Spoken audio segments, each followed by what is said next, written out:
جو انسان پرہیزگاری کا پابند ہوگا اس کے لیے دنیا سے منہ پھیر لینا آسان ہوگا۔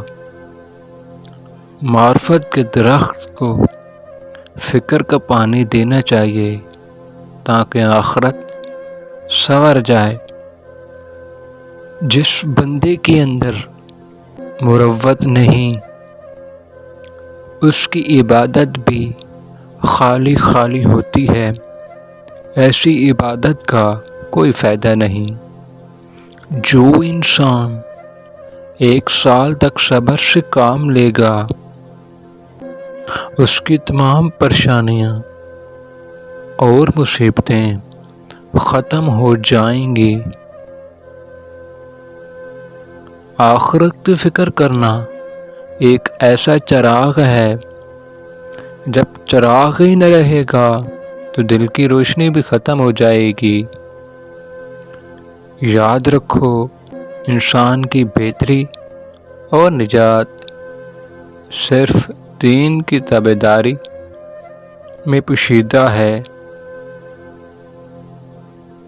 دنیا کے لیے جینا، سونا اور کھانا چھوڑ دیں، اللہ کے لیے جیو اور کھاؤ اور سویا کرو۔ جو بھی کرو اللہ کے لیے کرو، کیونکہ یہی چیز ہے جو تمہاری آخرت سنوارے گی۔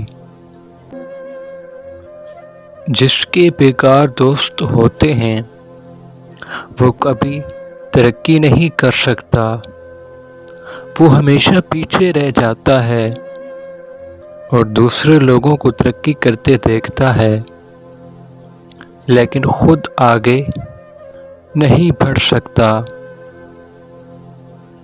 جو بھی مصیبت آئے اس کا استقبال صبر سے کرو اور ہر نعمت کی حفاظت شکر سے کرو۔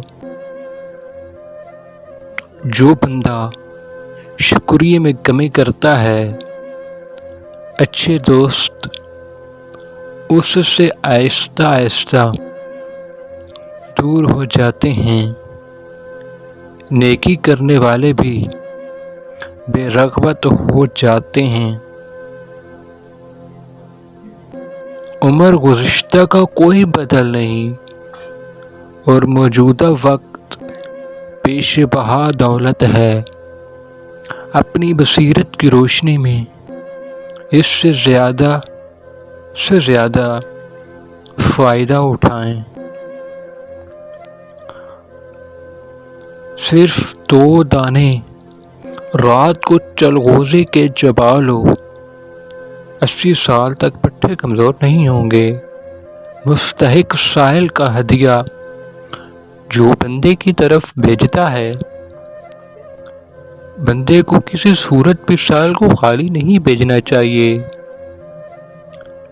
اس سے اللہ کی ناراضگی ہوتی ہے۔